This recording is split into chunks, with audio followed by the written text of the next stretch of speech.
Last class में हम लोगों ने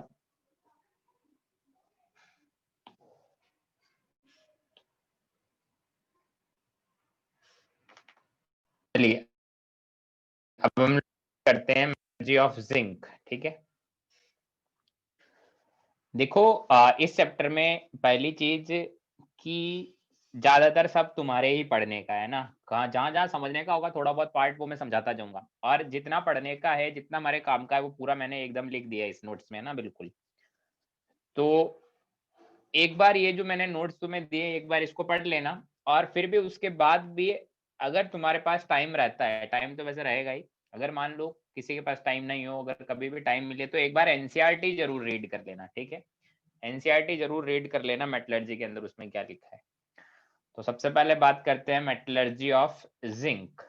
इसमें हम लोग बोलते हैं चीफ ओर। चीफ ओर कौन है मेरा मेटलर्जी ऑफ जिंक में? Zinc blende. Zinc blende ZnS मेरा चीफ ओर है ना। तो सबसे पहले हम लोग क्या कर रहे हैं, जिंक ब्लेंड के साथ concentration of ore by FF method. FF लिखा है मैंने, FF का मतलब क्या है? Froth flotation. फ्रोथ फ्लोटेशन है ना। कंसंट्रेटेड ओर मिला, फिर उसका रोस्टिंग करेंगे। मैंने तुम्हें बताया भी था जब सल्फाइड ओर होता है हमारे पास तो उसका रोस्टिंग करते हैं, टेम्परेचर लिखा है नीचे ग्रेटर देन 1850 डिग्री सेल्सियस। ठीक है, कंसंट्रेटेड ओर था, रोस्टिंग किया तो उसका मुझे क्या मिल गया, ऑक्साइड। ठीक है, मुझे रोस्टेड ओर मिल गया जो कि एकदम उसका ऑक्साइड होगा, जिसको हम लोग बोल रहे हैं ZnO। समझ गए? चलिए, इसके बाद मेरा लिखा है smelting in presence of excess of coke powder, और टेम्परेचर भी लिखा है। अब हम लोग स्मेल्टिंग करेंगे। स्मेल्टिंग का मतलब क्या होता है, रिडक्शन। रिडक्शन का मतलब ऑब्वियसली कोई रिड्यूसिंग एजेंट होगा, तो हम रिड्यूसिंग एजेंट ले रहे हैं, एक्सेस ऑफ कोक पाउडर और टेम्परेचर दे रखा है। ऑब्वियसली हमने ये भी पढ़ा है कि स्मेल्टिंग में हमारा टेम्परेचर बहुत ज्यादा होता है। तो हमें क्या मिल गया है, जिंक, जिसको हम लोग क्या पढ़ते हैं, नीचे मैंने क्या लिखा है, दिख रहा है तुम्हें?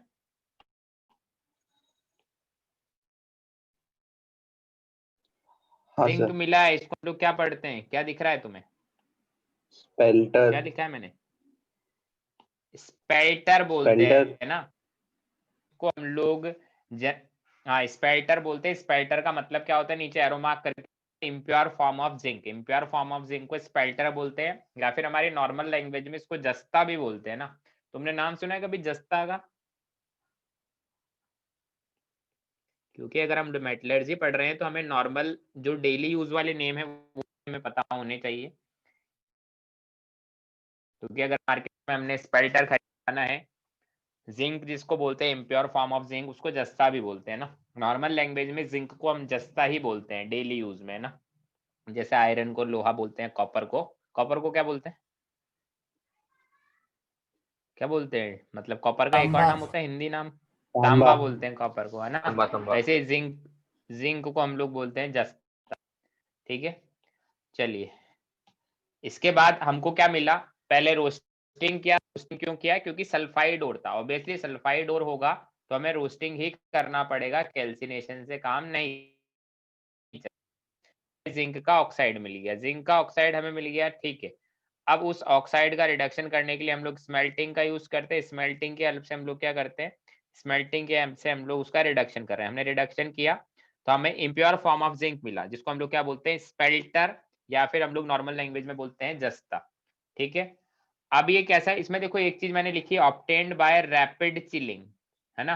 मतलब जो स्मेल्टिंग के अंदर जो जिंक होगा वो लिक्विड फॉर्म में होगा, तो उसकी हम लोग रैपिड चिलिंग कर रहे हैं, मतलब रैपिडली कूल करते हैं तो हमें जिंक मिलता है। इसको स्पेल्टर बोलते हैं, मतलब impure form of zinc. Then it is purified by, दो मेथड लिखे हुए हैं, या तो डिस्टिलेशन मेथड से प्योरिफाइड कर देते हैं या इलेक्ट्रो रिफाइनिंग मेथड से प्योरीफाई कर देते हैं। What is distillation method and what is electro refining, वो हम लोग रिफाइनिंग वाले फॉर्म में हम लोग पढ़ेंगे। तो जिंक का फ्लो चार्ट क्लियर है तुम्हें? हाँ सर। चलिए, अब देखो हम लोग क्या बोल रहे हैं इसमें, आगे हम लोग बोल रहे हैं, नोट डाल के मैंने कुछ लिखा है कि why excess coke powder is use during smelting.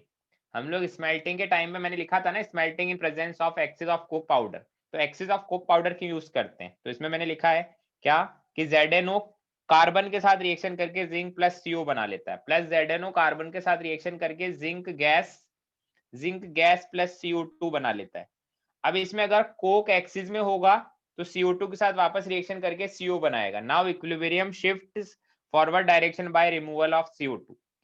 अब क्या होता है कि जो ZNO है वो कार्बन के साथ दो तरह से रिड्यूस हो सकता है, कि जब कार्बन खुद को CO में ऑक्सीडाइज करे और जब कार्बन खुद को CO2 में ऑक्सीडाइज करे। और जब कार्बन खुद को CO2 में ऑक्सीडाइज करता है, ठीक है, तो उस टाइम पर हम लोग क्या बोलते हैं कि वो रिएक्शन इक्विलिब्रियम वाला होता है। तो रिएक्शन इक्विलिब्रियम में है और हमें मैक्सिमम से मैक्सिमम अमाउंट में जिंक चाहिए, तो हम एक्सिस में कोक पाउडर डालते हैं।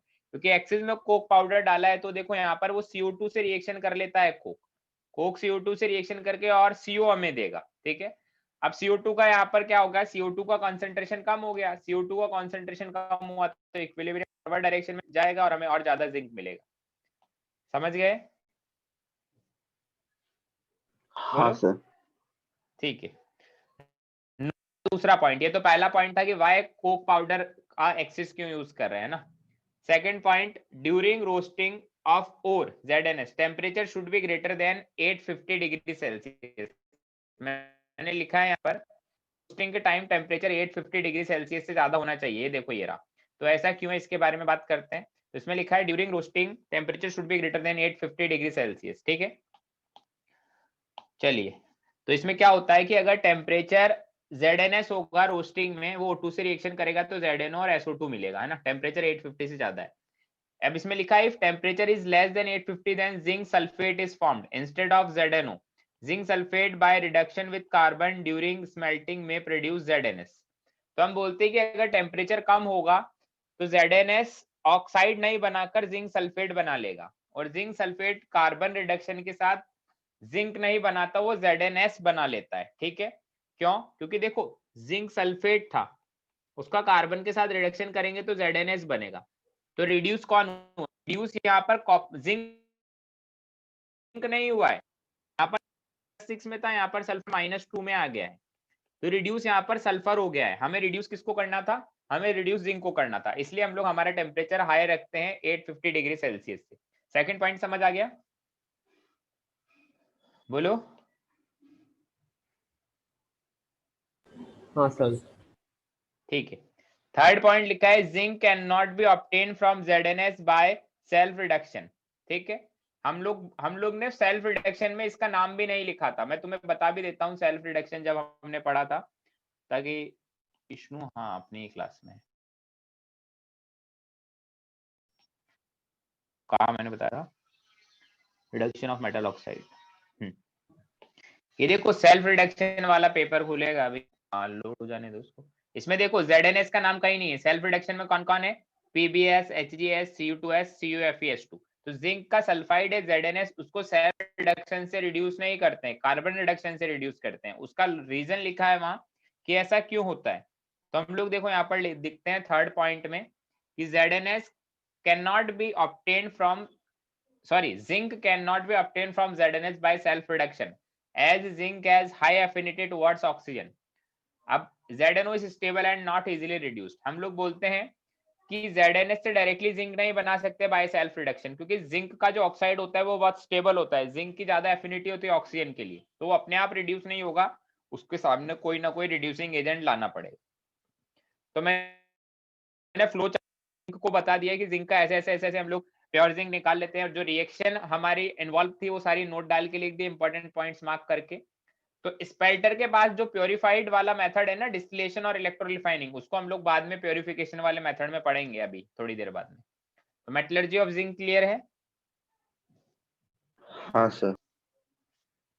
चलिए, इसके बाद है हमारे पास metallurgy of lead. Metallurgy of lead में लिखा है गैलेना। PbS हमारा चीफ ओर होता है और उसमें SiO2 नीचे लिखा है, SiO2 हमारा गैंग होता है। गैंग कौन है? SiO2। मेनली इसमें SiO2 का ही इंप्योरिटी होता है। तो सबसे पहले देखिए PbS सल्फाइड ओर है, इसलिए कंसेंट्रेशन कर रहे हैं by FF method, flotation process. तो हमको कंसेंट्रेटेड ओर मिला है। अब जो कंसेंट्रेटेड ओर है PbS, अब इसका हमारे को देखो PbS का हम लोग सेल्फ रिडक्शन करवाएं, ठीक है। PbS को पहले सेल्फ रिडक्शन करवाए और CaO फ्लक्स डाले, तो भी हम लोग क्या निकाल सकते हैं, लेड निकाल सकते हैं, या फिर कार्बन रिडक्शन की हेल्प से भी हम लोग कर सकते हैं। दो एरो मार्क करके दो अलग अलग मेथड मैंने बनाए। कार्बन रिडक्शन से भी हमारे को पीबीएस से लेड मिल जाएगा और सेल्फ रिडक्शन से भी हमारे को पीबीएस से लेड मिल जाएगा। ठीक है, अब इसमें CaO एज ए फ्लक्स डाल रहे हैं। CaO फ्लक्स क्यों डाल रहे हैं, क्योंकि SiO2 कैसा है, एसिडिक है, और CaO कैसा है, बेसिक है। एसिडिक इंप्योरिटी है, CaO बेसिक है, तो फ्लक्स डालेंगे। ठीक है, अब हमारे को यहाँ से इम्प्योर लेड मिल गया है। Mainly impurity of silver is present. अब जो यहाँ पर जो लेड मिला है ना, इसमें इम्प्योरिटी किसकी प्रेजेंट है, सिल्वर की। ठीक है, उसको प्योरीफाइड करेंगे बाय पार्क्स प्रोसेस। ये क्या, कौन सा प्रोसेस लिखा है, पार्क्स प्रोसेस। पार्क्स प्रोसेस क्या होता है वो हमें पता नहीं है, हम लोग अभी प्योरिफिकेशन वाले मेथड में पढ़ लेंगे। ठीक है, अब इसमें लिखा है कॉल्ड अर्जेंटोफेरस लेड। जो यहाँ पर इम्प्योर लेड मिला है उसको अर्जेंटोफेरस लेड बोलेंगे। अर्जेंटोफेरस लेड क्यों बोल रहे हैं, कोई बता सकता है? सर सिल्वर प्रेजेंट होगा। क्योंकि अर्जेंटो का मतलब सिल्वर एज ए इम्प्योरिटी है, फेरस का मतलब थोड़ा बहुत आयरन भी होगा, और लेड तो है ही। हमारे को जो इम्प्योर लेड मिला है वो अर्जेंटो फेरस लेड होगा। अब इसमें से हम लोग सिल्वर को रिमूव कर लेंगे बाय पार्ट्स प्रोसेस। ठीक है, सिल्वर हमारा यहाँ पर इम्प्योरिटी नहीं है, वो बाय प्रोडक्ट की फॉर्म में रिमूव होगा, क्योंकि ऑब्वियसली सिल्वर भी एक बहुत महंगा मेटल है हमारे लिए, इसलिए। बट लेड बहुत सारा है, सिल्वर थोड़ा सा, इसलिए हमने सिल्वर को एज ए इम्प्योरिटी काउंट किया। तो मेटलर्जी ऑफ लेड का फ्लो चार्ट समझ आ गया? हाँ सर। हाँ सर। अब देखो मैंने यहाँ पर रिएक्शन लिखी है जो कि पहले भी मैंने पढ़ाई हुई है, सेल्फ रिडक्शन ऑफ पीबीएस। तो हम लोग बोलते हैं followed when concentration of PBS is high in concentration concentrated ore. ठीक है, हम देखो दो मेथड हमने रिडक्शन के काउंट करें यहाँ पर, एक तो सेल्फ रिडक्शन और एक कार्बन रिडक्शन। कौन सा मेथड हम लोग कब यूज करेंगे, सेल्फ रिडक्शन कब यूज करेंगे, followed when concentration of PBS is high in concentrated ore, है ना। ये क्या लिखा है, इसको मैं लिख देता हूँ अच्छे से। ये क्या है, इसका मतलब है, ये कौन है, पैनल रेजोनेंस, पनवेल वाले हैं क्या, पूरा नाम नहीं लिखता है। ये क्या है, ये है कॉन्संट्रेटेड ओर। ठीक है, सेल्फ रिडक्शन तब बोलेंगे हम लोग जब हमारा जो कॉन्सेंट्रेटेड ओर होगा ना, उसमें लेड पीबीएस का हाई कंसेंट्रेशन होगा। सेल्फ रिडक्शन कैसे करते हैं, पहले हमारा जो सल्फाइड था उसको O2 से रिएक्शन करवाते हैं, तो थोड़ा बहुत पीबीओ बन जाता है, पीबी सल्फेट भी बन सकता है लेड का। वो कहाँ बनेगा, जहाँ टेम्परेचर कम हो और SO2 का कंसेंट्रेशन ज्यादा हो। अब हम लोग ऑक्सीजन का सप्लाई रोक देते हैं, फिर फर्दर हमारा जो पीबीएस होता है वो पीबीओ पीबीएसओ4 से रिएक्शन करता है। यहाँ पर PBS as a reducing agent काम करेगा और लेड लिक्विड और SO2 गैस बना देगा। ये दो रिएक्शन हम लोग पहले भी देख चुके हैं, इनमें कोई दिक्कत है, बोलो?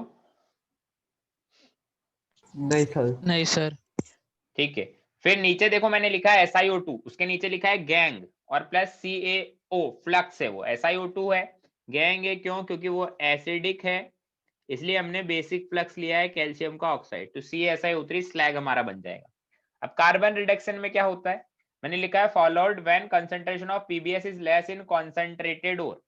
अगर हमारे पास कॉन्सेंट्रेटेड ओर जो है, जो हमारे को मिला था बाय फ्रोथ फ्लोटेशन, उसमें लेड पीबीएस का कॉन्सेंट्रेशन थोड़ा कम है, तो हम लोग उसको रिड्यूस करवाने के लिए क्या करेंगे, हम लोग उसका कार्बन रिडक्शन करेंगे। तो देखो सबसे पहले तो उसका रोस्टिंग करवाएंगे O2 के साथ रिएक्शन, तो पीबीओ मिलेगा। पहले ऑक्साइड बनाएंगे तभी तो रिड्यूस करेंगे, पहले ऑक्साइड बनाया फिर कार्बन के साथ रिड्यूस किया, तो पीबी लेड बन गया लिक्विड फॉर्म में। लिक्विड फॉर्म में क्यों बनेगा, क्योंकि ऑब्वियसली रिडक्शन स्मेल्टिंग प्रोसेस, उसमें टेम्परेचर हाई होता है। साथ में CO या CO2 में से कोई भी मिल सकता है, और साथ में SiO2 का फ्लक्स के साथ रिएक्शन करवाया तो स्लैग हमारा बन गया। सिंपल था कार्बन रिडक्शन की रिएक्शन, सभी वही घुमा फिरा के वही रिएक्शन है, समझ आती है, बोलो? हाँ सर। ठीक है, किसी को कोई दिक्कत है तो बोल दे, क्योंकि कल वाली पेरेंट्स टीचर मीटिंग थी हमारी PB1 वाले बच्चों की, तो मुझे मीटिंग देख के ऐसा लगा कि बच्चों को कोई भी दिक्कत होती है तो जो दिक्कत टीचर सॉल्व कर सकता है वो टीचर से बात ना करके पेरेंट्स से बात करते हैं। जैसे मान लो कि किसी का कल डाउट था कि मैं बहुत सारी चीजें पढ़ाता नहीं हूँ जो हमारी शीट में होती है, तो शीट में तो बहुत सारी चीजें लिखी होती है, वो हर चीज पढ़ाने की नहीं होती। जो बाद में हमारा जो वो होता है ना, क्या बोलते हैं, सेक्शन, मैं सेक्शन को के पढ़ाता हूँ कि सेक्शन ए में क्या थ्योरी देनी है, सेक्शन बी में क्या थ्योरी देनी है, सेक्शन सी में क्या, सेक्शन डी में क्या, सेक्शन ई में क्या। अगर तुम्हें लगता है कि कुछ चीज मैंने मिस कर दी है तो तुम मुझे बताओ कि मैंने क्या मिस कर दिया है। फिर अगर हो सकता है कभी कभी मतलब मिस हो जाए, कभी ध्यान नहीं रहता तो मिस हो भी जाता है। अगर कभी ऐसा होगा कि कुछ मिस है और वो जरूरी नहीं था तो वो मैं बता दूंगा। और कभी ऐसा होता है कि कोई ऐसी चीज होती है, जैसे ना EP1 वाले बच्चे थे, उनको मैंने बोला था जब ऑक्सीडेशन रिडक्शन हाइड्रोलिसिस पढ़ा रहे थे, तब मैंने तुम्हें डी कार्बोक्सिलेशन वाला कॉन्सेप्ट नहीं बताया था, याद है तुम लोगों को? हाँ सर, हीटिंग आपने ऑफ वो कार्बोक्सिलेशन। नोट में तो उस टाइम पढ़ाएंगे मैंने क्या वो। बोला था तुम्हें? मैंने बोला था कि उसको हम लोग कार्बोक्सिलिक एसिड एंड डेरिवेटिव पढ़ेंगे तब पढ़ेंगे, ठीक है? क्योंकि वहां पर वो ज्यादा अच्छे से समझ आएगा, क्योंकि हम लोग कार्बोक्सिलिक एसिड का ही डिकार्बोक्सिलेशन पढ़ रहे हैं, तो वहां पर पढ़ेंगे तो ज्यादा क्लियर होगा। तो मैंने उसमें पढ़ाया नहीं यहाँ पर, ठीक है? तो ऐसा होता है, कुछ कुछ चीजें मैं इधर आगे पीछे हो सकती है, बाकी पढ़ाएंगे तो सभी, कुछ छोड़ेंगे नहीं तुम्हारे लिए। नेक्स्ट बात करते हैं मेटलर्जी ऑफ टिन की। मेटलर्जी ऑफ टिन ऐसे बहुत ज्यादा इंपॉर्टेंट है, मैंने एक फ्लो चार्ट में ही बना के सब कुछ खत्म कर दिया है, बहुत कॉम्प्लेक्स सा दिख रहा है पर ठीक है। देखो इसमें मैंने लिखा है G4 कौन होता है? G4 होता है कैसेटराइट। कैसेटराइट इज G4। SnO2 हमारा G4 है। कैसे कैसे हम लोग करेंगे? तो देखो सबसे पहले लिखा है मैंने कैसेटराइट। फर्स्ट स्टेप में क्या कर रहे हैं? फर्स्ट स्टेप में क्रशिंग कर रहे हैं, ठीक है? सेकंड स्टेप में कर रहे हैं कॉन्सेंट्रेशन ऑफ ओर बाय, या तो हाइड्रोलिक वॉशिंग से कर सकते हैं या फिर मैग्नेटिक सेपरेशन से कर सकते हैं। अब देखो ये चीज मैंने लिखवाया भी था मैग्नेटिक सेपरेशन में, मैं तुम्हें याद दिलाता हूँ वापस, जहां मैंने लिखवाया था वहीं जाते हैं ना। ये रहा,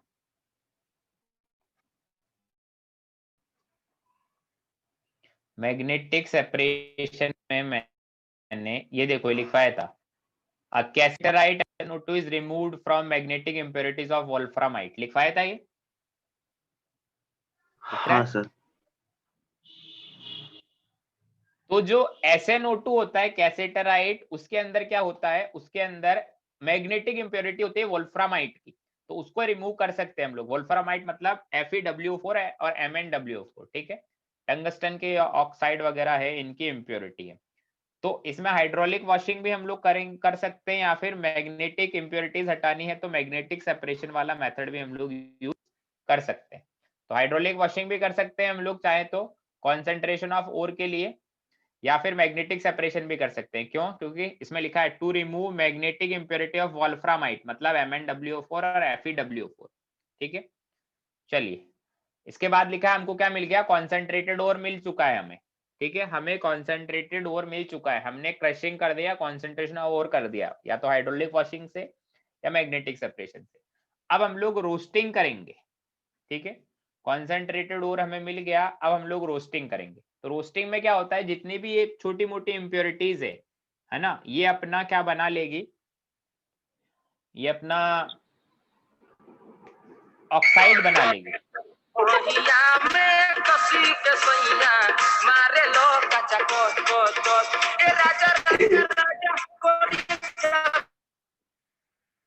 पूरा चला था यार,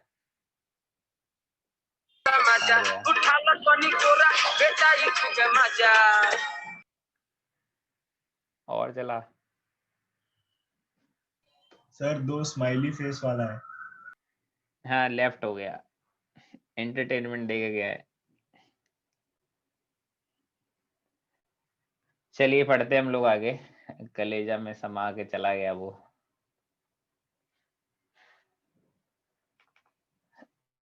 है ना, हम लोग देखो क्या कर रहे थे, रोस्टिंग कर रहे थे ना।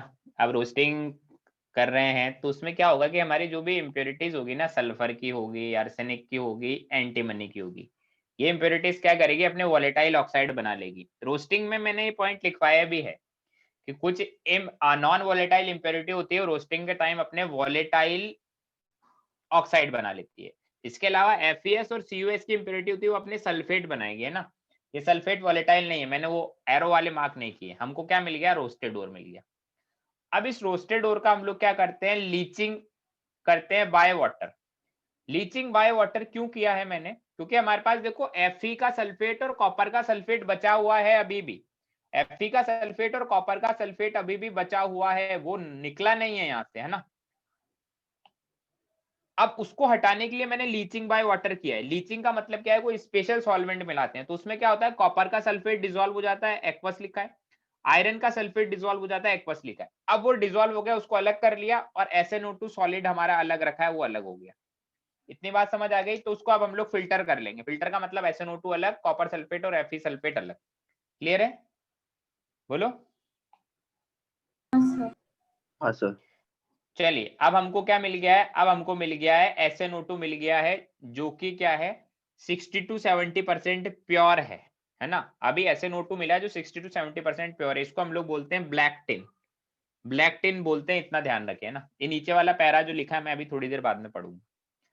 अब इसका हम लोग क्या कर रहे हैं, स्मेल्टिंग कर रहे हैं विद कोक। स्मेल्टिंग का मतलब क्या होता है, ऑब्वियसली स्मेल्टिंग का मतलब रिडक्शन होता है, हाई टेम्परेचर पे रिडक्शन करेंगे।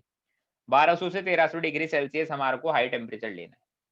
तो SnO2 था, टिन का ऑक्साइड था, वो टिन लिक्विड में चला जाएगा, हैविंग सम आयरन इंप्योरिटीज, ऐसा लिखा है मैंने, ठीक है। अब प्योरिफिकेशन बाय पॉलिंग प्रोसेस, तो टिन प्योर मिल जाएगा। बाय पॉलिंग प्रोसेस क्या होता है वो हम लोग अभी पढ़ेंगे बाद में प्योरिफिकेशन का।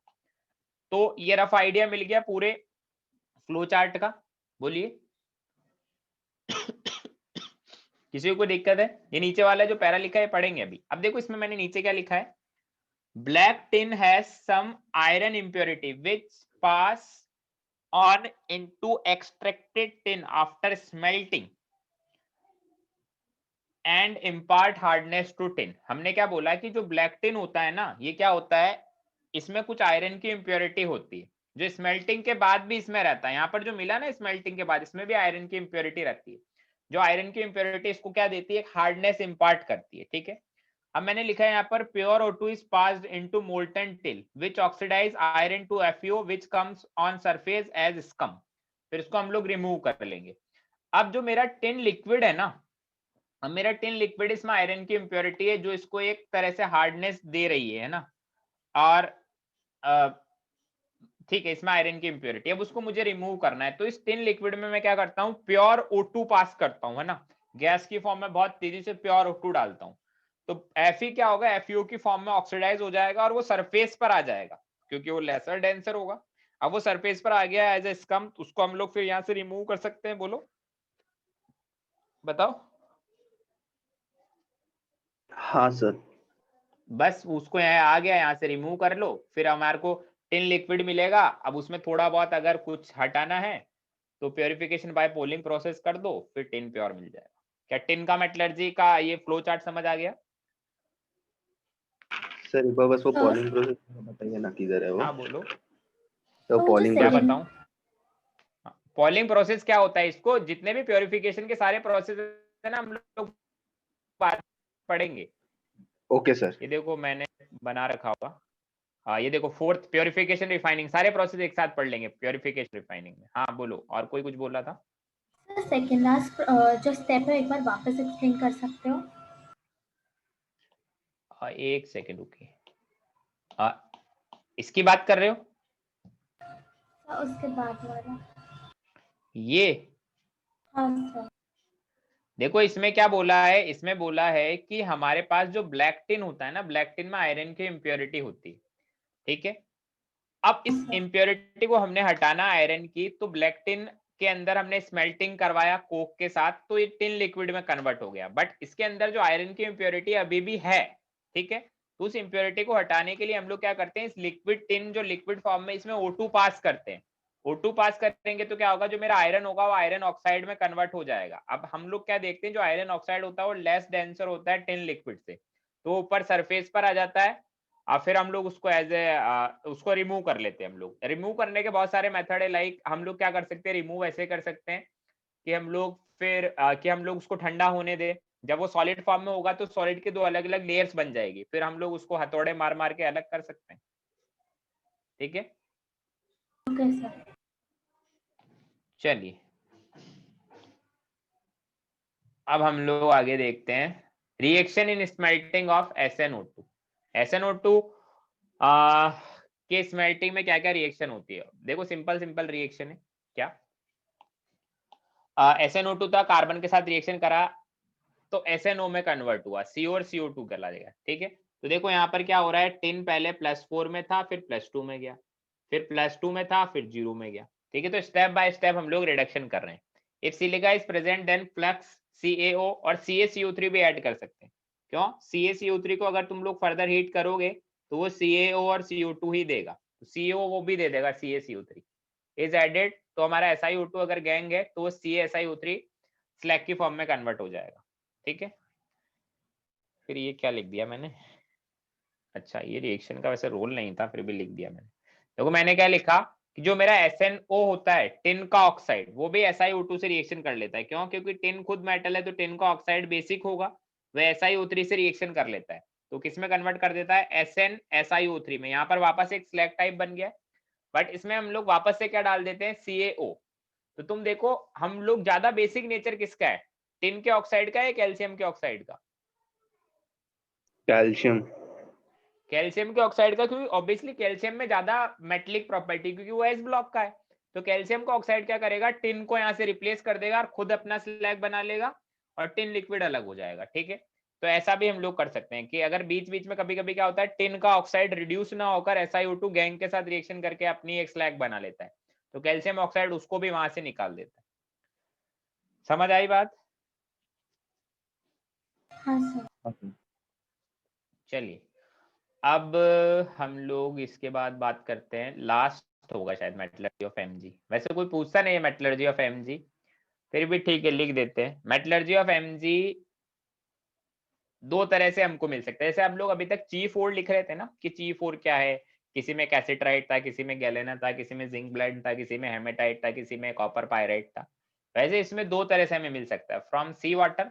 सी वाटर में मेनली क्या क्या होता है? MgCl2, CaCl2, KCl, NaCl। सी वाटर से भी हम लोग मैग्नीशियम निकाल सकते हैं, या फिर कार्नेलाइट और KCl.MgCl2.6H2। ठीक है, तो अब कैसे निकालते हैं? बहुत ही मतलब ठीक है, नॉर्मल सा मेथड है कि हमारे पास क्या है? सी वाटर, उसमें हमने क्या डाला? स्लेक लाइम, मतलब कैल्शियम का हाइड्रोक्साइड। ठीक है, इस पूरे प्रोसेस को बोलते हैं ये वाला प्रोसेस, ये वाला जो प्रोसेस है ना, ये वाला प्रोसेस होता है डाउज सी वाटर प्रोसेस। डाउज सी वाटर प्रोसेस, इसको बोलते हैं डाउज सी वाटर प्रोसेस। देखो इसमें क्या होता है कि सबसे पहले सी वाटर में हमने क्या डाला है? सी वाटर में हमने डाला है स्लेक लाइम, मतलब कैल्शियम का हाइड्रोक्साइड, तो हमें मिला मैग्नीशियम का हाइड्रोक्साइड। फिर उसमें हमने क्या डाला है? HCl एक्वस डाला, मैग्नीशियम का क्लोराइड मिल गया एक्वस फॉर्म में। अब इसको हीट एंड क्रिस्टलाइज किया तो मैग्नीशियम का जो हाइड्रोक्साइड, सॉरी मैग्नीशियम का क्लोराइड मिल गया एक्वस फॉर्म में। हीट क्रिस्टलाइज किया तो उसने क्या करा? उसने अपना क्रिस्टलाइन वाटर वाला फॉर्म बना दिया। ठीक है, इसके बाद क्या करते हैं? इसका कैल्सिनेशन हम लोग करते हैं। ठीक है, HCl गैस के साथ, है ना। तो इसमें क्या होता है? कैल्सिनेशन करने से क्या होता है? मैंने तुम्हें पहले भी बताया था, हाइड्रेटेड ओर हो या कार्बोनेटेड ओर हो तो उसका कैल्सिनेशन करते हैं। तो यहाँ से क्या होता है? 6H2 अलग निकल जाता है, तो हमें एनहाइड्रस MgCl2 मिल चुका है सॉलिड फॉर्म में। ठीक है, अब यही सेम प्रोसेस हम लोग कार्नेलाइट के साथ भी कर सकते हैं। कार्नेलाइट क्या होता है? KCl.MgCl2.6H2। उसमें हम लोग क्या करते हैं कि हम लोग HCl गैस के साथ उसको हीट करते हैं, तो डायरेक्टली हमें MgCl2 सॉलिड दे देता है एनहाइड्रस। अब MgCl2 सॉलिड का क्या करेंगे? हमारे पास मान लो MgCl2 सॉलिड है, उससे Mg निकालना है, तो सिंपल है, electrolytic reduction of molten MgCl2। ठीक है, हम मोल्टन MgCl2 लेंगे, उसका इलेक्ट्रोलाइटिक रिडक्शन करो, कैटायन कैथोड की तरफ जाएगा, एनायन एनोड की तरफ जाएगा, एनोड पर हमें Mg मिल जाएगा और कैटायन कैथोड पर जाएगा, वहां Cl2 गैस रिलीज हो जाएगी। समझे मेरी बात को? बोलो। हाँ सर। अब देखो इसमें एक चीज और लिखी हुई है, उसको भी मैं बोल देता हूं। इसमें देखो ब्रैकेट में क्या लिखा है? इसमें ब्रैकेट में लिखा है CaCl2 इज एडेड। यहाँ पर ये ब्रैकेट क्लोज नहीं होना चाहिए।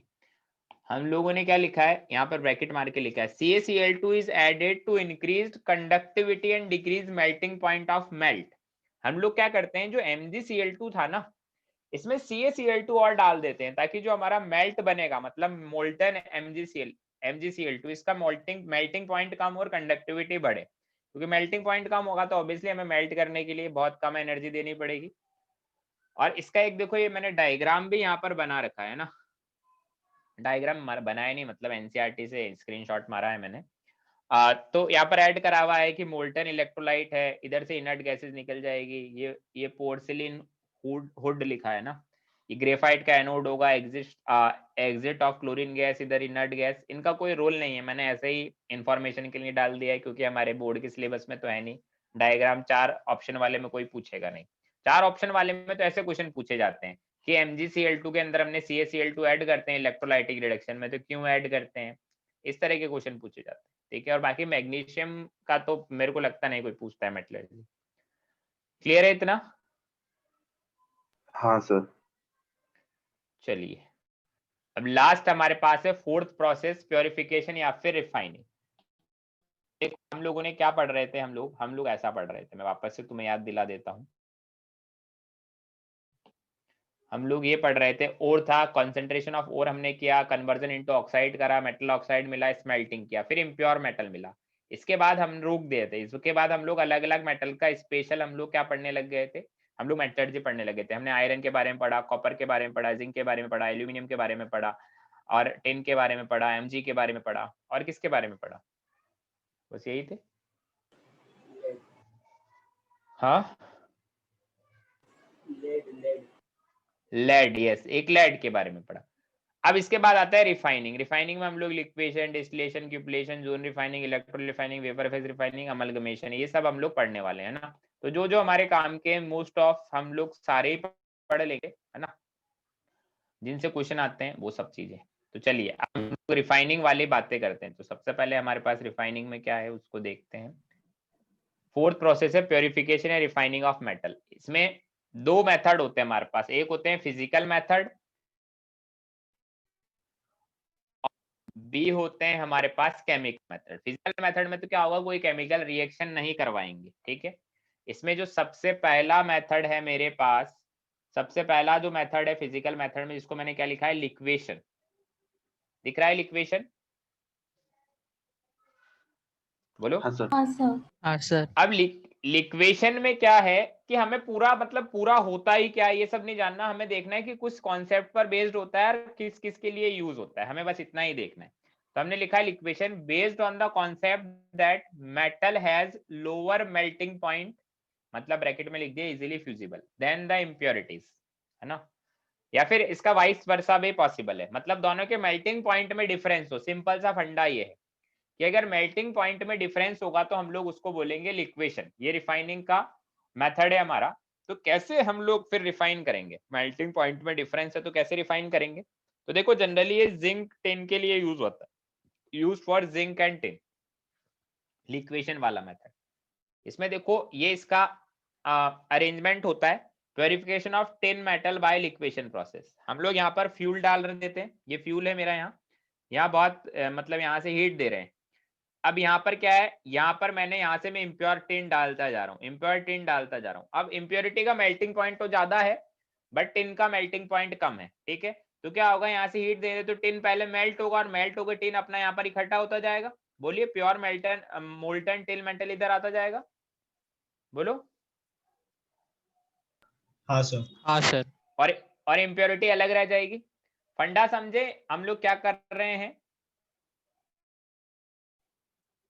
बोलो।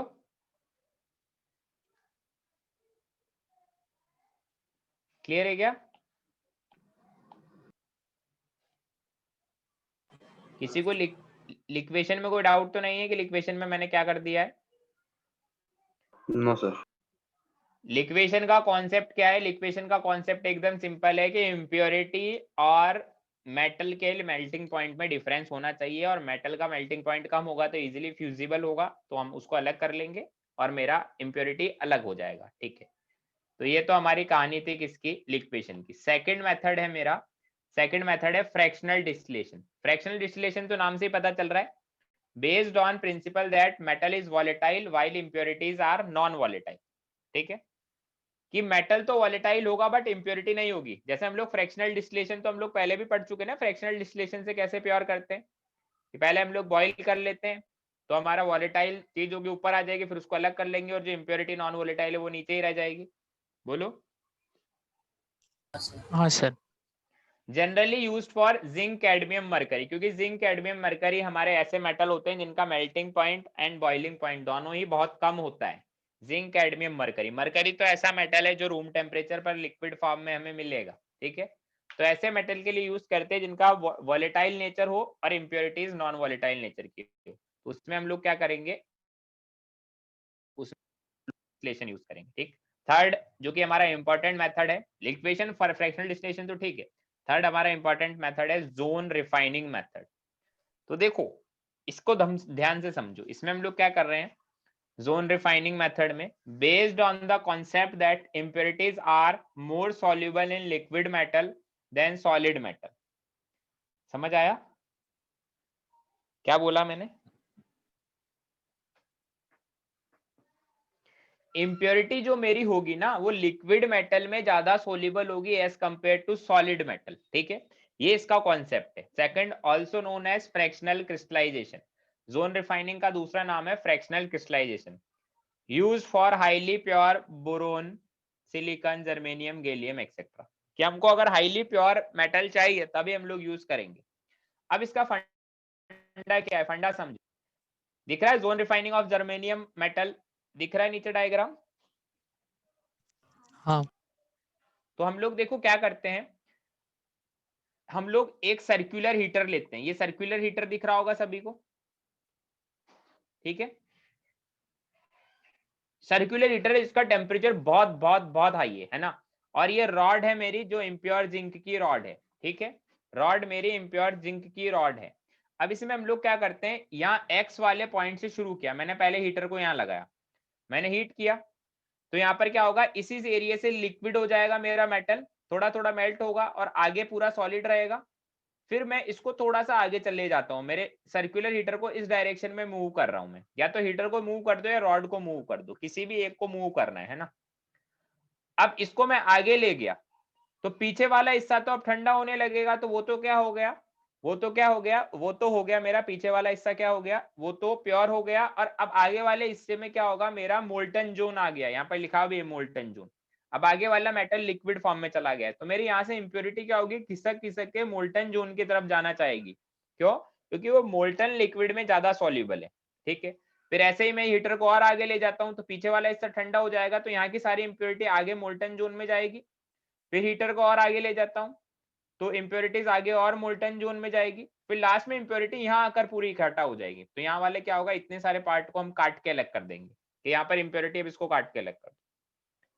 फंडा समझे? सर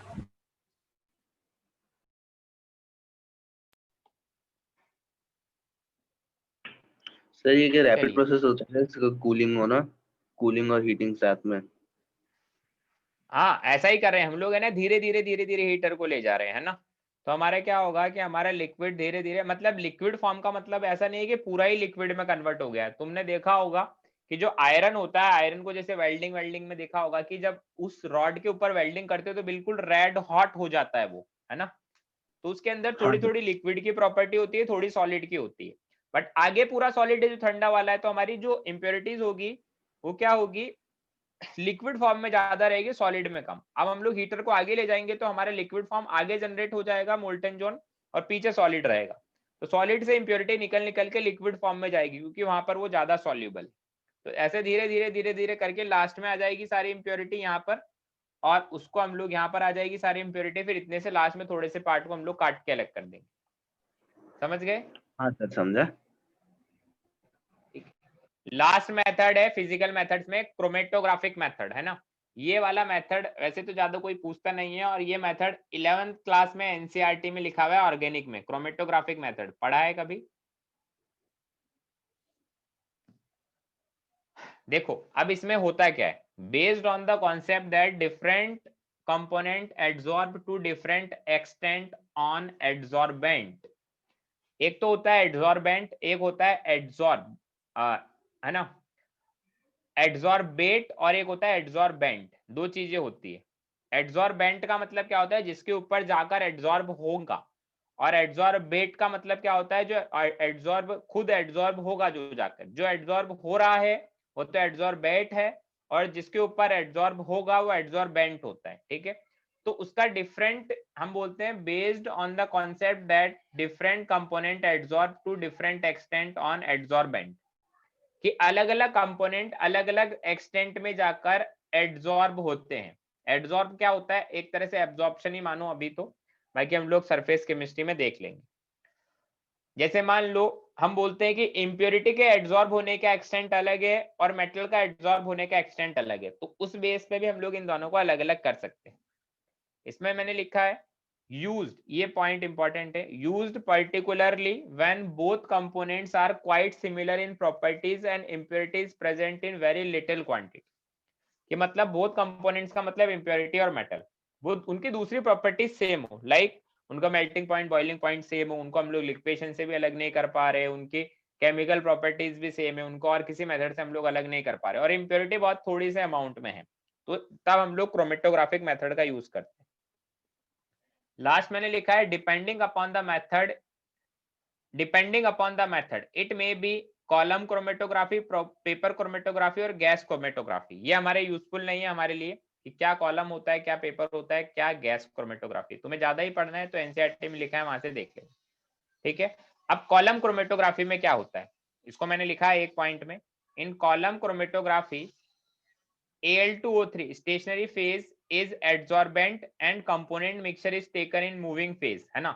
अब देखो इसमें क्या होता है कि हमारा जो एड्सॉर्बेंट है वो तो Al2O3 जो स्टेशनरी फेज में, मतलब वो एक ही जगह पर रहेगी, वो हिलेगी डुलेगी नहीं। तो इसमें देखो कुछ ऐसा होता है कि ऐसा हमारे पास एक कॉलम है, उसके अंदर मैंने क्या फिल कर दिया है, एड्सॉर्बेंट, जिसके ऊपर जाकर एड्सॉर्ब होगा, तो एड्सॉर्बेंट कौन फिल कर दिया, Al2O3, ठीक है।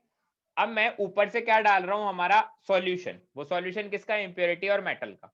तो ऊपर से नीचे जा रहे हैं, तो जैसे मान लो सपोज करो कि जो इंप्योरिटी है वो तो इस पर एड्सॉर्ब हो जाती है बट मेटल नहीं होता, तो ऊपर से नीचे जाएंगे तो धीरे धीरे धीरे धीरे हर जगह पर क्या होगा, मेरी इंप्योरिटी एड्सॉर्ब हो जाएगी और लास्ट में फाइनली नीचे प्योर मेटल मिलेगा, उसको हम लोग नीचे से अलग करके निकाल लेंगे। तो इसको बोलते हैं कॉलम क्रोमेटोग्राफी। आइडिया लग गया कॉलम क्रोमेटोग्राफी का, सर। बोलो। हाँ सर। हाँ सर। चलिए देखो फिजिकल मेथड इतने ज्यादा इंपॉर्टेंट नहीं होते, सिर्फ एक जोन रिफाइनिंग मेथड को छोड़ दे तो हमारे पास जो मेनली पूछे जाने वाले मेथड होते हैं वो होते हैं केमिकल मेथड्स।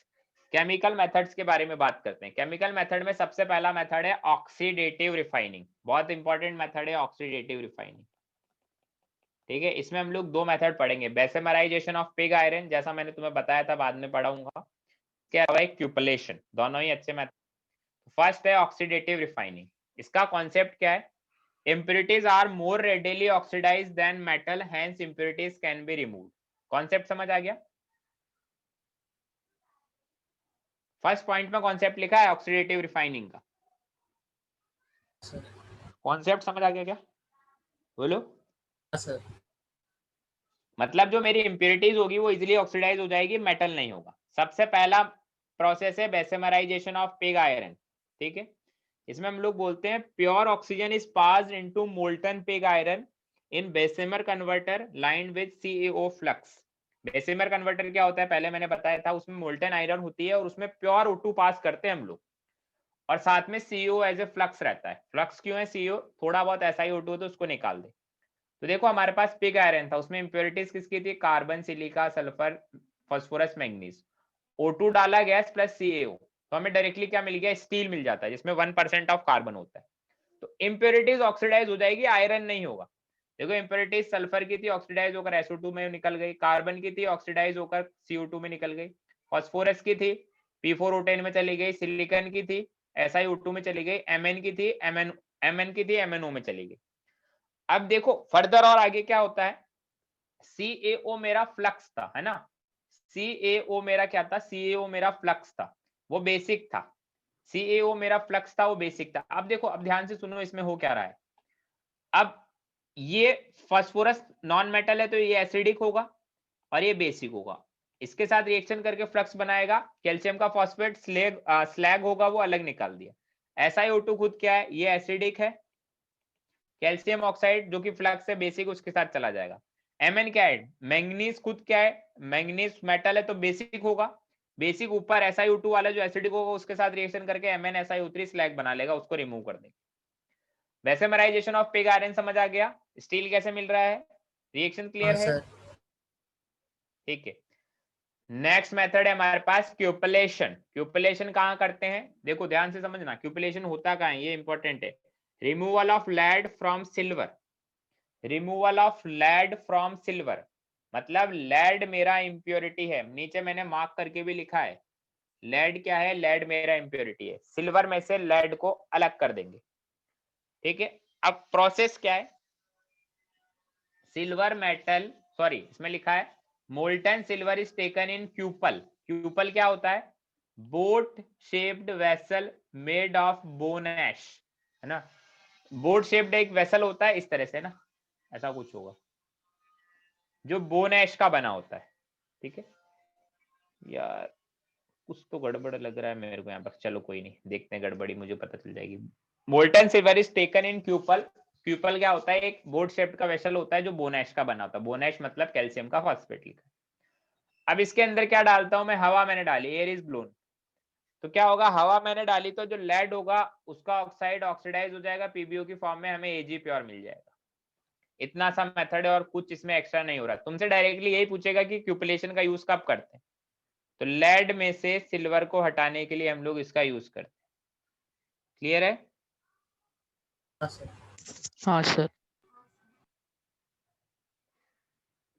चलिए नेक्स्ट प्रोसेस है मेरा, हमें देखो अभी तक पढ़ा है सिर्फ ऑक्सीडेटिव रिफाइनिंग, मतलब इम्प्योरिटीज ऑक्सीजन के साथ रिएक्शन करेगी, इम्प्योरिटी मेरा लेड था ऑक्सीजन के साथ रिएक्शन करके अलग हो गई है, बट जो एजी था, एजी तो नोबल मेटल है, वो तो किसी के साथ रिएक्शन नहीं आता ही नहीं है। चलिए तो मेरा सॉरी मेरा क्या बोला मैंने, मेरा सिल्वर था वो तो किसी का रिएक्शन करेगा ही नहीं, नोबल मेटल है, इम्प्योरिटी लेड था, वो रिएक्शन करके अलग हो गया। तो क्यूपलेशन और बेसेमराइजेशन क्या है मेरा, क्यूपलेशन और बेसेमराइजेशन मेरा ऑक्सीडेटिव रिफाइनिंग के अंदर आता है। ऑक्सीडेटिव रिफाइनिंग का कॉन्सेप्ट क्या है कि भाई इम्प्योरिटी ऑक्सीजन के साथ रिएक्शन करेगा, मेन मेटल रिएक्शन नहीं करेगा। सेकंड मेथड है मेरा जिसको हम लोग बोल रहे हैं पोलिंग प्रोसेस। पोलिंग प्रोसेस का मतलब क्या है, पोल्स की हेल्प से हम लोग सब कुछ करने वाले हैं। तो देखो हम लोग कहाँ यूज करते हैं, इसमें लिखा है use for copper and tin to deoxidise oxides of copper and tin present in molten state. यहाँ पर एक ऐसा बना देता हूँ, हम लोग क्या करेंगे, डीऑक्सीडाइज करेंगे या रिड्यूस करेंगे कॉपर और टिन के ऑक्साइड को जो मोल्टन मेटल में प्रेजेंट है। इसमें लिखा है green poles, example green bamboo are used to stir metal molten metal at high temperature and CH4 gas from green wood reduces metal oxides into metal। हम लोग क्या करते हैं, देखो हमको चीप मेथड चाहिए हमेशा। अब ठीक है, अब इंडस्ट्री वाले चीप मेथड के चक्कर में क्या कर रहे हैं, ग्रीन वुड्स लेके आ रहे हैं, ग्रीन वुड्स लेके आ रहे हैं मतलब पेड़ों को काट रहे हैं। अब ठीक है काटना ही पड़ेगा, चीप मेथड चाहिए, तो हम खराब तो हम ही कर रहे हैं एनवायरमेंट को, तो अब ठीक है कोई रोक भी नहीं रहा, बट हमें तो पढ़ना है। तो बता देता हूँ पॉलिंग प्रोसेस में क्या हो रहा है कि हम लोग ग्रीन पोल्स लेके आएंगे। ग्रीन पोल्स में देखो एक तो मॉइस्चर होगा, पहली चीज मॉइस्चर होगा उसमें, और ऑब्वियसली ग्रीन है तो ऑर्गेनिक कंपाउंड है तो उसमें कार्बन भी होगा, कार्बन भी है, मॉइस्चर भी है, कार्बन भी है और वाटर भी है। अब उसको हम लोग टिन लिक्विड में डालेंगे। टिन लिक्विड है मतलब कोई भी मेटल लिक्विड फॉर्म में, मतलब उसका बहुत ज्यादा टेम्परेचर हाई होगा करके CH4 मीथेन गैस प्रोड्यूस करता है। ये मीथेन गैस क्या करती है, एक बहुत ही अच्छा खासा रिड्यूसिंग एजेंट के फॉर्म में काम करती है। अब टिन और कॉपर के लिए यूज कर सकते हैं। अब इसमें अंदर क्या है, टिन के अंदर SnO2 का इंप्योरिटी था, या तो SnO2 का हो सकता है, कॉपर होगा तो Cu2 का इंप्योरिटी होगा। तो CH4 क्या करेगा, रिड्यूसिंग एजेंट की तरह काम करेगा और खुद CO2 में ऑक्सीडाइज हो जाएगा और इन दोनों को टिन या फिर कॉपर उनके रिस्पेक्टिव मेटल्स में रिड्यूस कर देगा। समझ में आया पॉलिंग प्रोसेस? हाँ सर। हाँ सर। हाँ sir. CH4 Yes, sir. Gas हमारे ग्रीन वुड से निकल रहा है, मैंने एरो मार्क भी किया है, ग्रीन वुड से मेरा CH4 गैस निकल रहा है। चलिए नेक्स्ट हम लोग बात करते हैं इलेक्ट्रो रिफाइनिंग ऑफ मेटल, जिसको पढ़ाने का जरूरत तो मुझे लग रहा है नहीं होना चाहिए। क्यों नहीं होना चाहिए, क्योंकि तुमने इलेक्ट्रोकेमिस्ट्री पढ़ लिया है। अब किसी भी इम्प्योर से प्योर निकालना है तो इलेक्ट्रो रिफाइनिंग तो सबसे फेमस है ना, use for refining copper zinc निकल और एल्यूमिनियम। ठीक है, तो मैंने लिखा है कॉपर जिंक और निकल, ये सब तो एक्वस सॉल्यूशन में चलेंगे, बट जो एल्यूमिनियम है इसको किस फॉर्म में लेना पड़ेगा, प्योरिफाइड इन मोल्टन स्टेट। और प्योरिफाइड इन मोल्टन स्टेट को हूप्स प्रोसेस भी बोलते हैं, हम लोग हूप्स प्रोसेस भी बोलते हैं एल्यूमिनियम। तो एल्यूमिनियम को मोल्टन में क्यों और कॉपर जिंक निकल को एक्वस में क्यों, बोलो। जल्दी बताओ। सर फ्री आयंस जनरेट कर। Free ions? अरे इलेक्ट्रो रिफाइनिंग कर रहे हैं तो कॉपर, जिंक और निकल को तो उनका एक्वस सॉल्यूशन ले लेंगे, बट एल्यूमिनियम का तो मोल्टन फॉर्म ही लेना पड़ेगा। क्यों, ऐसा क्यों? इलेक्ट्रोकेमिकल सीरीज H2O रिड्यूस हो जाएगा। हाँ, अगर एल्यूमिनियम में भी एक्वस सॉल्यूशन ले लिया तो एल्यूमिनियम की बजाय H2O रिड्यूस होने लगेगा इलेक्ट्रोकेमिकल सीरीज के अकॉर्डिंग। तो हमने देखा सबसे पहले इलेक्ट्रो रिफाइनिंग ऑफ कॉपर, जिस कॉपर कौन सा, जो ब्लिस्टर कॉपर हमको मिला था बेसेमर कन्वर्टर में, ब्लिस्टर कॉपर, उसका इलेक्ट्रो रिफाइनिंग कर रहे हैं। तो इलेक्ट्रो रिफाइनिंग कैसे करते हैं? बहुत सिंपल फंडा है। एक तरफ तो प्योर कॉपर का रॉड लगा देते हैं, यहाँ पर ये जो कैथोड है ना, C फॉर कैथोड, यहाँ पर तो प्योर कॉपर का रॉड लगा दिया, और यहाँ पर एनोड पर जो हमको जिसको प्योर करना है इम्प्योर कॉपर का रॉड लगा दिया है ना। और सॉल्यूशन किसका है? एक्वस सॉल्यूशन लेना है, मान लो कॉपर सल्फेट का एक्वस सॉल्यूशन ले लिया, ठीक है। तो देखो एनोड पर क्या होगा, एनोड पर होता है ऑक्सीडेशन और कैथोड पर होता है रिडक्शन। तो एनोड पर क्या होगा कि यहाँ से कॉपर निकल के कॉपर 2+ की फॉर्म में जाता रहेगा नीचे, ठीक है। एनोड पर कॉपर सॉलिड किस में कन्वर्ट होगा? कॉपर 2+ में। और कैथोड पर क्या होगा? रिडक्शन होगा किसका? कॉपर 2+ का कॉपर सॉलिड में। वाटर का रिडक्शन नहीं होगा, कॉपर का होगा, कॉपर का SRP ज्यादा है। तो जितना यहाँ से कॉपर 2+ आया था वो सारा का सारा कहाँ चला जाएगा? कैथोड पे जाके इकट्ठा हो जाएगा। ऐसा ही होने वाला है, समझ रहे हो कहानी? हाँ सर। हाँ सर। अगर इलेक्ट्रोकेमिस्ट्री अच्छे से पढ़ा होगा तो समझ आ जाएगा। एनोड से कॉपर 2+ निकल रहा है, इम्प्योर कॉपर में से जो कॉपर होगा 2+ की फॉर्म में सॉल्यूशन में आ जाएगा, और यहाँ से कॉपर 2+ इस कैथोड पर इकट्ठा हो जाएगा। और देखो एनोड के नीचे एनोड मड बनता है। एनोड मड का मतलब जो भी इंप्योरिटीज थी वो नीचे यहाँ आकर इकट्ठा हो जाएगी मड की फॉर्म में। इंप्योरिटी किसी की भी हो सकती है, जनरली कॉपर के अंदर जो इंप्योरिटी होती है वो किसकी होती है? गोल्ड, एजी और बिस्मिथ की होती है। वो नाम मड है, बाकी काफी महंगा है वो भी, उसको भी हम लोग अलग कर लेते हैं। तो कैथोड एनोड पर मैंने रिएक्शन भी लिख दिया है। तो इलेक्ट्रो रिफाइनिंग ऑफ कॉपर मतलब एक्चुअल में ब्लिस्टर कॉपर है, वो समझ आ गया? हाँ सर। हाँ सर। अब है प्योरिफिकेशन ऑफ एल्यूमिनियम, जिसको हुप्स प्रोसेस बोल रहे हैं। हुप्स प्रोसेस वैसे तो बहुत ज्यादा इंपॉर्टेंट तो नहीं है, बट ठीक है, हम लोग एल्यूमिनियम का प्योरिफिकेशन है तो पढ़ लेते हैं। इसमें देखो अरेंजमेंट बहुत खतरनाक है। हम लोग बाहर क्या कर रहे हैं? Carbon lining. कार्बन लाइनिंग का मतलब क्या है? ये एक जो भी हमारे पास पूरा कंटेनर होगा उसके बाहर हमने कार्बन की लाइनिंग कर दी है, ठीक है। सबसे नीचे भर दिया है इम्प्योर एल्यूमिनियम का एनोड। इम्प्योर एल्यूमिनियम है जिसको एनोड बोल रहे हैं, है ना। एनोड पॉजिटिव टर्मिनल से कनेक्ट होगा, उसके लिए इसमें कोई कंडक्टिव सब्सटेंस डाल दिया है, कंडक्टिव मेटल का रॉड डाल दिया, उसको पॉजिटिव टर्मिनल से कनेक्ट कर दिया। इसके ऊपर डालते हैं इलेक्ट्रोलाइट। कौन है वो? BaF2 Na3Lf6 और NaF इलेक्ट्रोलाइट, ठीक है। उसके ऊपर सबसे ऊपर डालते हैं प्योर एल्यूमिनियम, जो कि क्या होता है? कैथोड होता है। प्योर एल्यूमिनियम लीस्ट डेंस होता है इसलिए वो सबसे ऊपर है, ठीक है। ये एल्यूमिनियम, प्योर एल्यूमिनियम कैथोड की तरह काम करता है, इम्प्योर एल्यूमिनियम एनोड की तरह। और इसमें डिप कर दिए हैं कुछ ग्रेफाइट के रोड्स जो कि नेगेटिव टर्मिनल से कनेक्ट है। डायग्राम समझ आ गया? हाँ सर। हाँ सर। ठीक है।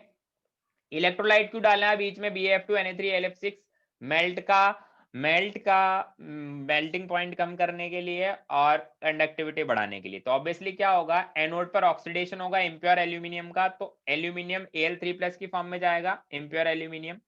और कैथोड पर रिडक्शन हो जाएगा उसी इम्प्योर एल्यूमिनियम से, जो एल्यूमिनियम 3+ आया था उसी एल्यूमिनियम 3+ का, और एल्यूमिनियम लिक्विड हमें सबसे ऊपर मिलता जाएगा। समझ गए कैथोड एनोड की रिएक्शन से क्या होने वाला है? हाँ सर। हाँ सर। चलिए, और तेज वेपर फेज रिफाइनिंग हम लोग क्या कर रहे थे? हम लोग केमिकल मेथड्स पढ़ रहे थे। उसमें हमने सबसे पहले देखा ऑक्सीडेटिव रिफाइनिंग, सेकंड देखा हमने पॉलिश प्रोसेस, है ना, थर्ड देखा electrolytic refining, fourth is vapour phase refining. बहुत इजी है vapour phase refining. Vapour phase refining में क्या होता है कि हम लोग इसमें दो प्रोसेस है। पहला है मॉन्स प्रोसेस, दूसरा है वैन आर्कल्स प्रोसेस। दोनों ही इजी है, नाम थोड़ा मुश्किल है, मतलब नाम जैसा लग रहा है कि पता नहीं क्या होगा, बट कुछ ऐसा खास इसमें नहीं हो रहा। तो मॉन्स प्रोसेस में मैंने इंपॉर्टेंट भी मार्क किया है ना, तो मैं ऐसे मार्क कर देता हूँ मॉन्स प्रोसेस को। इसमें क्या होता है कि इसमें लिखा भी है फॉर रिफाइनिंग निकल। निकल मेनली निकल की रिफाइनिंग के लिए मॉन्स प्रोसेस यूज करते हैं। इसमें क्या होता है? हमारा एक इम्प्योर निकल होता है, उसकी कार्बन मोनोऑक्साइड से रिएक्शन करवाते हैं 50 डिग्री सेल्सियस पर, तो क्या होता है, करता है वो अपना टेट्रा कार्बोनिल बना लेगा, कॉम्प्लेक्स बना लेता है, ठीक है, टेट्रा कार्बोनिल बना लिया, फिर उसको हीट किया तो वो ब्रेक हो जाता है, वो ब्रेक हो गया तो अब हमको प्योर निकल मिल गया, क्योंकि इम्प्योर निकल में से CO के साथ रिएक्शन तो वही करेगा ना जो प्योर होगा, तो इसको हम लोग बोलते हैं vapour phase refining. Vapour phase refining क्यों बोला, क्योंकि हमने वेपर फेज में ही रिफाइनिंग करी है। मोन्स शायद कोई साइंटिस्ट का ही नाम होगा, नाम से ऐसा लग रहा है, उसने निकल की रिफाइनिंग के लिए क्या बोला, किसी स्पेशल सब्सटेंस से रिएक्शन करवाते हैं, फिर जो कंपाउंड हमें मिलता है वो ऐसा कंपाउंड बनना चाहिए जो इजीली ब्रेक हो जाए, इजीली वेपर फेज में ब्रेक हो जाए, जैसे निकल टेट्रा कार्बोनिल मिला, ये इजीली वेपर फेज में ब्रेक हो जाता है और हमको प्योर निकल मिल जाता है। क्लियर है इतना? हाँ सर। ऐसा ही हमारे पास सेम है वैन आर्कल प्रोसेस। जैसे मॉन्ड्स प्रोसेस में क्या था कि ऐसा गैसियस कंपाउंड बनाया जो इजीली ब्रेक हो, उसके लिए निकल में तो कार्बोनिल से रिएक्शन कराया। वैन आर्कल में क्या करते हैं, I2 से रिएक्शन करवाते हैं। यूज किसके लिए होता है, use for boron, titanium, zirconium, bismuth. Iodides are thermally less stable, hence utilise in this method. तो हम लोग क्या करते हैं, पहले इम्प्योर टाइटेनियम था, आयोडीन से रिएक्शन करवाया तो उसका आयोडाइड बना, गैसियस फॉर्म में है, जो थर्मली लेस स्टेबल होता है। 1400 डिग्री सेल्सियस पर रिएक्शन करवाया तो हमें प्योर टाइटेनियम मिल गया। हमेशा हमारे इम्प्योर कंपाउंड के वेपर फेज रिफाइनिंग में ऐसे से रिएक्शन करवानी है जो ऐसी वेपर्स प्रोड्यूस करे जो थर्मली लेस स्टेबल हो, जो इजीली ब्रेक हो जाए टेम्परेचर बढ़ाने पर, ठीक है। तो वैन आर्कल में आयोडाइड बनाते हैं, मॉन्स प्रोसेस में कार्बोनिल का बनाते हैं, निकल टेट्रा कार्बोनिल कॉम्प्लेक्स बनाएंगे, ठीक है। Tungsten filament, tungsten filament use करें। व्हाट इज टंगस्टन फिलामेंट, नाम सुना है कभी टंगस्टन फिलामेंट का? क्या होता है? बल्ब में होता है, बल्ब बल्ब में होता है। बल्ब में होता है। जैसे टंगस्टन हमारा ऐसा मेटल है जिसका सबसे हाई मेल्टिंग पॉइंट होता है, शायद मुझे ऐसा ही लगता है, मैं सही बोल रहा हूँ, हाईएस्ट मेल्टिंग पॉइंट होता है टंगस्टन का। तो इसको यूज करते हैं हम लोग ताकि ये हमारे को एक अच्छा खासा हीट प्रोड्यूस कर सके। तो 14 डिग्री सेल्सियस पर, 1400 डिग्री सेल्सियस पर हम लोग काम कर रहे हैं, तो हीट प्रोड्यूस करने के लिए हम लोग टंगस्टन फिलामेंट का यूज कर रहे हैं। तो हमारा जो आयोडाइड होगा ब्रेक हो जाएगा और हमें आयोडीन प्योर मिल जाएगा। अच्छा, मैंने कुछ थ्योरी भी लिखा है यहाँ पर, क्या, we use iodide as Mi bond is weak, ठीक है, we use iodide as metal iodide bond is weak and easily decomposes. Chloride are not used as chlorine atom form strong bond. तो हम बोलते हैं कि बोरोन, टाइटेनियम, जिरकोनियम, बिस्मिथ में iodide ही बनाते हैं, वैन आर्कल प्रोसेस में क्लोराइड, ब्रोमाइड नहीं बनाएंगे क्योंकि उनके बॉन्ड स्ट्रॉन्ग होते हैं। बिस्मिथ का भी लिख दिया है कि बिस्मिथ का आयोडाइड होगा, बिस्मिथ का आयोडाइड अगर हमारे पास होगा तो रेड हॉट करेंगे टंगस्टन के साथ, रेड हॉट मतलब बहुत गर्म कर दिया, तो बिस्मिथ प्योर मिल जाएगा, आयोडीन अलग निकल जाएगा। इतनी बात समझ आती है? हाँ बोलो। हाँ हाँ सर। सर। चलिए नेक्स्ट हमारे पास है parks process. What is park process? तो इसमें लिखा मैंने, इसको बोलते हैं डीसल्वराइजेशन ऑफ लेड। मतलब लेड मेन मेटल है, लेड मेरा मेन मेटल है और Ag की इम्प्योरिटी है। पहली चीज, ये कौन से प्रोसेस का उल्टा है जिसमें लेड इम्प्योरिटी था और Ag मेन मेटल था? प्रोसेस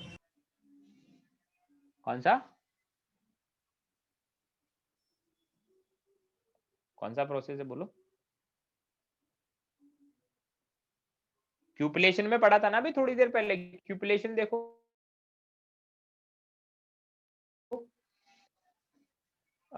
ये रहा cupellation, removal of lead from silver, कि जब सिल्वर से लेड रिमूव करना हो तो क्यूपलेशन, और जब लेड से सिल्वर रिमूव करना है तो उसको हम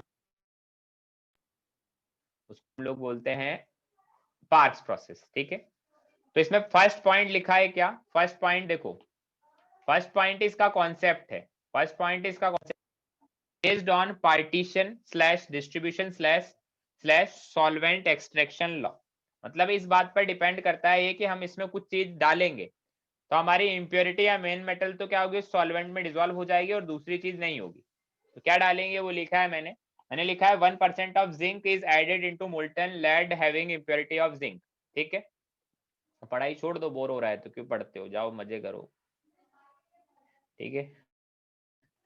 1% of zinc is added into molten lead having impurity of Ag। अब इसमें क्या करेंगे हम लोग, इसका कॉन्सेप्ट है पार्क्स प्रोसेस का सॉल्वेंट एक्सट्रैक्शन लॉ।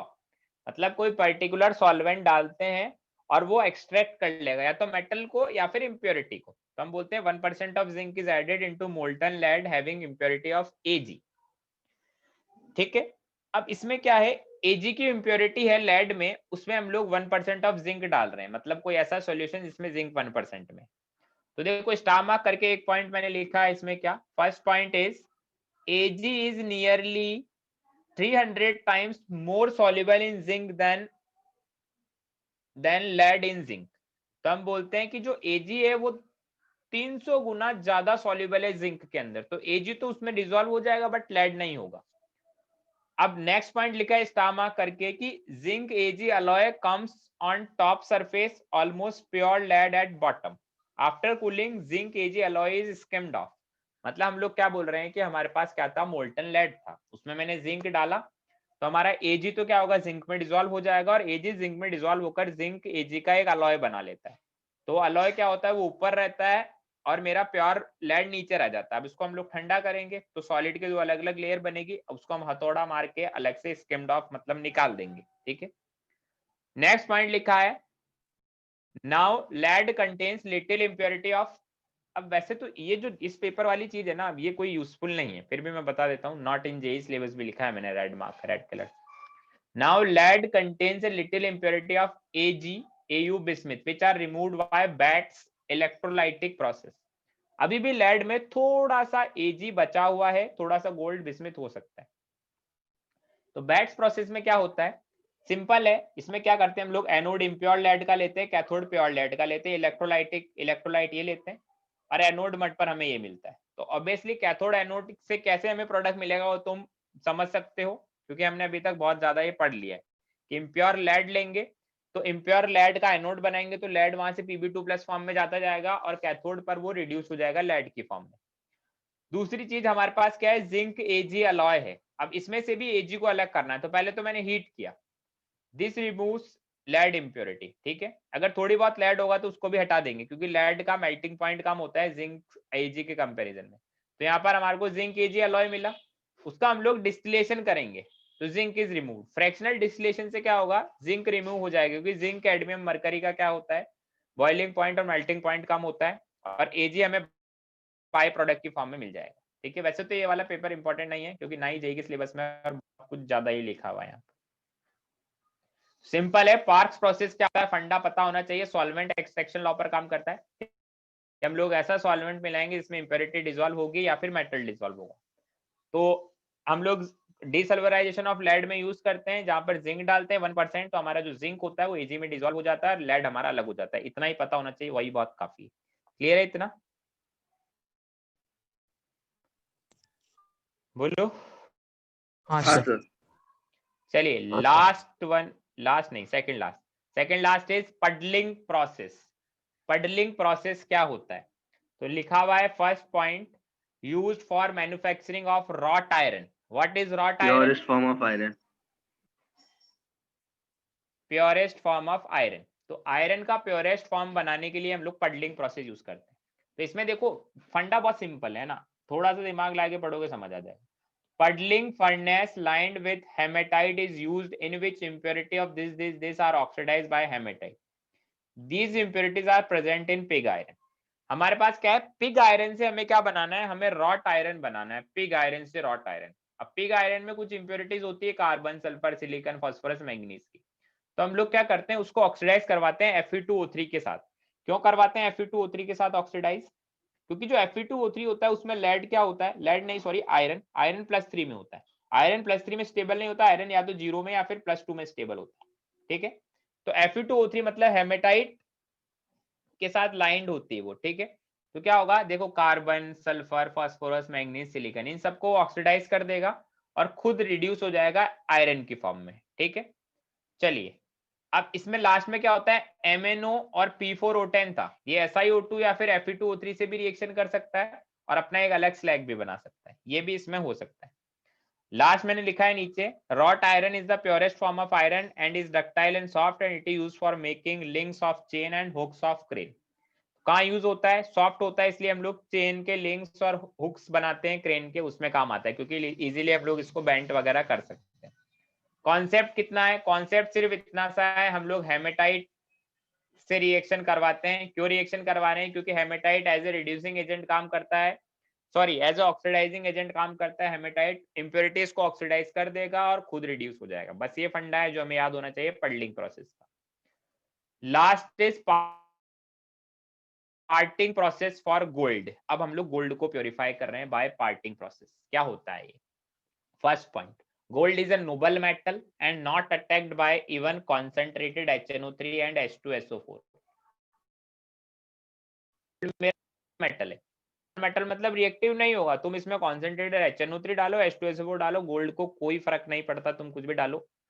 बस एक्वा रेजिया वगैरह डालोगे तो गोल्ड रिएक्शन कर सकता है। नॉर्मली गोल्ड इतना ज्यादा रिएक्शन नहीं करता, मतलब रिएक्शन करता ही नहीं है, बहुत नोबल मेटल है। ठीक है, सेकंड पॉइंट मैंने लिखा impure gold contains impurity of copper, Ag, zinc etcetera.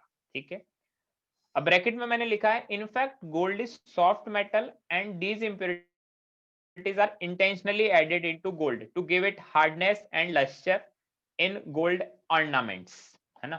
तो मैं बोलता हूँ कि हम लोग कभी भी जो गोल्ड के ऑर्नामेंट्स हम लोग जो पहन रहे हैं वो बहुत प्योर नहीं है। जैसे ना, जैसे हमारे को क्या मिलता है 20 कौन सा गोल्ड हम लोग प्योर मानते हैं? प्योर तो होता कोई नहीं है। हमको कोई भी अगर ऑर्नामेंट्स का गोल्ड हमें मिलेगा तो प्योर होगा ही नहीं।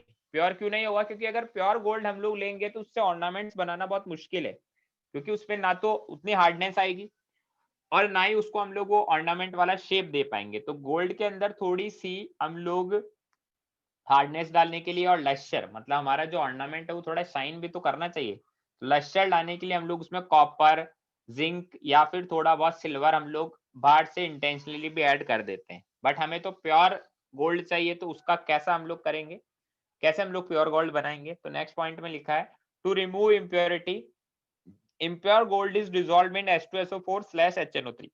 किसी में भी डिसॉल्व कर लो, which oxidise impurities but not gold. अब इम्प्योर गोल्ड में हम लोग क्या डालेंगे? H2SO4 और HNO3 डालेंगे।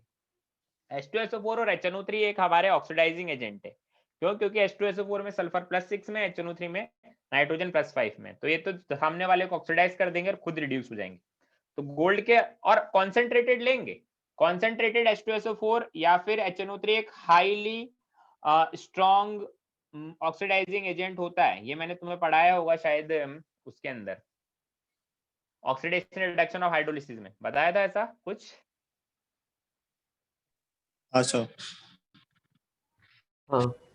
ठीक है, तो ये क्या करेंगे? गोल्ड से रिएक्शन नहीं करेंगे, गोल्ड तो नोबल मेटल है, बट इंप्योरिटीज को ऑक्सीडाइज कर देंगे। सेकंड पॉइंट लिखा है Cl2 gas is also used in purification of gold, क्योंकि Cl2 gas is passed into molten gold with borax and most impurities are oxidised by Cl2 and many volatile metal chlorides are removed and AgCl non-volatile forms separate layer which is skimmed off। तो second point का बहुत ज्यादा rule नहीं है, but वैसे ही मैंने लिख दिया है कि अब लोग as a oxidising agent Cl2 gas का भी यूज कर सकते हैं, क्योंकि Cl2 gas as a oxidising agent भी काम करती है, क्योंकि Cl-1 में जाना चाहेगा तो खुद को रिड्यूस करेगा, सामने वाले को ऑक्सीडाइज करेगा। ठीक है, सामने वाले को ऑक्सीडाइज कर देगा ये, तो as oxidising agent Cl2 gas का भी यूज कर सकते हैं। और जो दूसरी इंप्योरिटीज है उनका वॉलेटाइल मेटल क्लोराइड भी बना सकता है, तो उनके वॉलेटाइल मेटल क्लोराइड बनाएंगे तो भी वो रिमूव हो जाएंगे। बट इसमें मैंने लिखा है कि AgCl जो होता है ना, AgCl अपना नॉन वॉलेटाइल मेटल क्लोराइड बनाता है, तो क्या होगा? वो अपनी एक अलग लेयर बना देगा, तो उसको हम लोग बाद में ठंडा करके अलग से स्किम्ड ऑफ मतलब निकाल सकते हैं। समझ में आई कहानी? हाँ सर। चलिए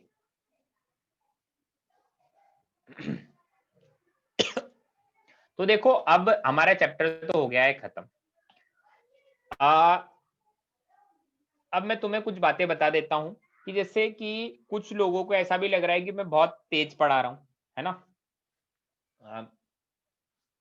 तो उसके अंदर क्या है कि ठीक है तेज पढ़ा रहे, वो तो मुझे भी लग रहा है कि तेज तो हम लोग पढ़ा ही रहे हैं, है ना। तो अब इसमें देखो क्या